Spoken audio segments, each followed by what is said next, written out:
साबरामध्ये रात्री निघाले त्यात काँग्रेसवर टीका केली आहे. मित्र पक्षांच्या भावनांचा विचार न करता एखाद्या विषयावर अंतर राखणं हा दृष्टिकोन संस्कृत ठरेल. तुम्ही राष्ट्रीय पक्षाने आणि राजकीय राजकारणात काँग्रेस ही इतर पक्षाच्या नीतीवर चालत नाही, ते त्यांच्या नीतीवर चालते. म्हणून जे काही सरकार पडलं त्या टायमाला काँग्रेस कारणीभूत होतं हे म्हणणं आता यांना ते जाणवतंय. परंतु हे सरकार त्याच्यापूर्वीही 6 महिन्यापूर्वी पडलं असतं. त्यासाठी आमचे भास्कर जाधव यांना जाणून बुजून तालिका अध्यक्ष पदावर बसवलं, 12 आमदार निलंबित केले आणि म्हणून हे सरकारचा जो कालावधी मरण जे होतं ते 6 महिने पुढे ढकलले गेलं होतं. एक बरं झालं, संजय राऊतला या माध्यमातून हे तरी कळालं की ज्यांच्या विश्वासावर उद्धव साहेबांचं भाषण आहे त्यात.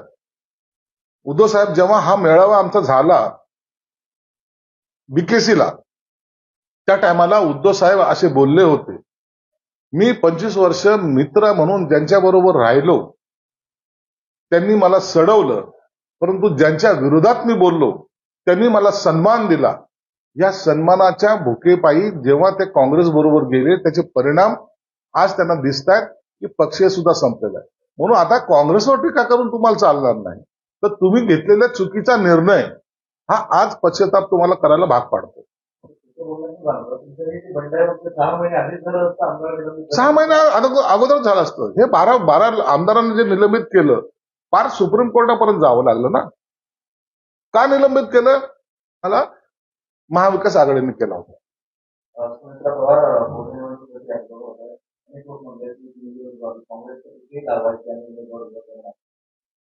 हे बघा, मी अनेक वेळेला आपण महाराष्ट्राच्या राजकारणामध्ये आज पाहिलेलं आहे, ज्या ठिकाणी एखादा मोठा नेता अपघाती जातो किंवा दुर्दैवाने त्याचं निधन होतं त्यावेळेला त्या ठिकाणी बिनविरोध निवडणूक व्हावी अशी सर्वांची इच्छा असते आणि संस्कृती आपली. म्हणून पक्ष कोणत्या पक्षाचा नेता हे न पाहता अशा निवडणुका बिनविरोध व्हाव्यात या भूमिकेवर सर्वजण असतात.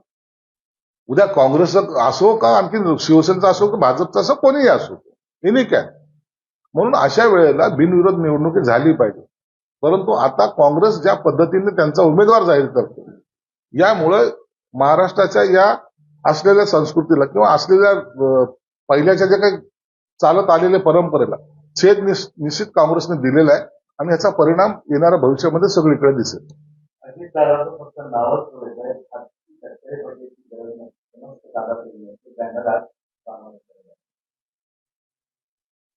त्यांचा तो पक्षाचा अंतर्गत विषय आहे, त्याच्यावर आम्ही भाष्य करणं योग्य नाही. परंतु हे बॅनर कोणी लावले, काय लावले, अख्ख्या महाराष्ट्राला माहिती आहे. परंतु एक निश्चित आहे की अशी धुसफूस ही राष्ट्रवादीमध्ये अजितदादा गेल्यानंतर त्याचं आता प्रमाण वाढत चाललेलं आहे. आणि आम्हाला असं वाटतं की सुनेत्राताई वहिनी जे आहेत त्या सक्षम आहेत, त्या ह्याच्यावर निश्चित तोडगा काढतील.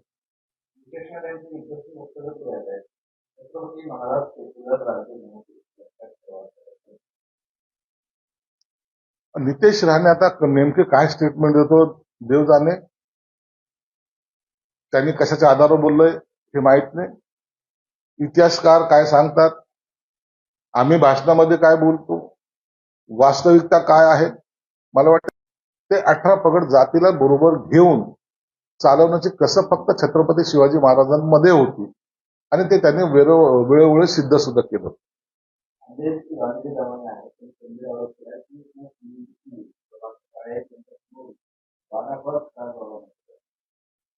हे बघा, आता खऱ्या अर्थानं अंजली दमाने जे काही आरोप केले त्याची चौकशी झाली पाहिजे. यांच्याकडेच हे सीडीआर कसे येत आहेत, हे कुणाशी मिळालेले हे सुद्धा पाहावं लागेल. असा कुणावरही आरोप करून कुणालाही बदनाम करण्याचा प्रयत्न हा आता राजकारणामध्ये सर्रास आता फॅशन झालेली. म्हणून पोलिसांची चौकशी चालू आहे.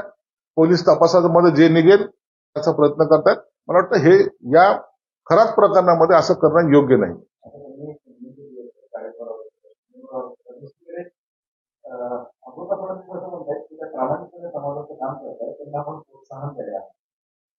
ज्यांना प्रोत्साहन द्या ना, पोलिसाच्या टीम मध्ये त्यांना भरती करा, आमचा थोडी विरोध आहे त्यांना.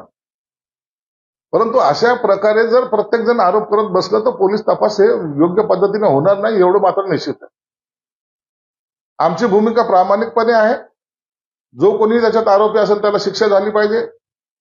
तो कोणत्याही पक्षाचा असो, राजकीय पक्षाचा असो किंवा अधिकारी असो, त्याला ह्या प्रकरणामध्ये जो कोणी असेल त्याला शिक्षा झाली पाहिजे, एवढं स्पष्ट धोरण आमचं आहे. म्हणून तपास कसा करायचा, तपासाची दिशा कशी असली पाहिजे, यावर सरकार योग्य तो निर्णय घेत असते.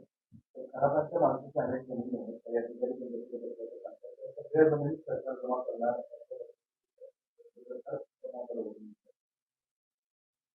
त्याच्यावर निर्णय आता पहिले समोर येऊ द्या. आताच्या घडीला असं कोणतीही जमीन उचलायची आणि सरकारकडे जमा करायचं असं काही कायदा नाही. तुम्हाला त्याच्यामध्ये ती संपत्ती आता सांगितलं, देवेंद्र फडणवीस साहेबांनी सांगितलंय ईडी त्याच्यामध्ये इंटर करणार आहे. जेव्हा ईडी इंटर करेल त्या टायमाला ही संपत्ती आणि म्हणजे बेकायदेशीर पद्धतीने जमवली हे जेव्हा सिद्ध होईल ती सरकार जमा होईल.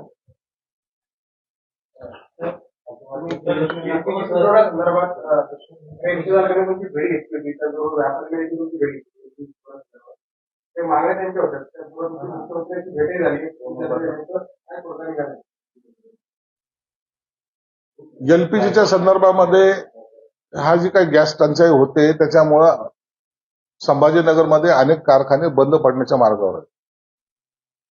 गेल्या कॅबिनेटमध्ये सुद्धा हा विषय निघाला होता. ऑटो एलपीजी हा एक वेगळा विषय आहे आणि एलपीजी गॅस हा वेगळा आहे. या दोन्ही विषयावर गेल्या कॅबिनेटमध्ये चर्चा झाली होती. माननीय मुख्यमंत्र्यांनी सचिवांना काही आदेशित केले होतं आणि त्यानुसार बैठकही झाली होती. परंतु मनात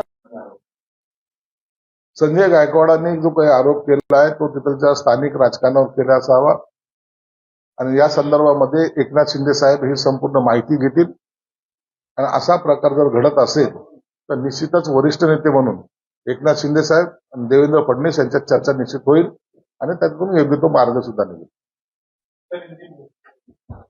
प्रधानमंत्री नरेंद्र मोदी ने महिला आरक्षण संशोधन बिल के साथ ही संसद का 203 भी बढ़ाने की मांग की है.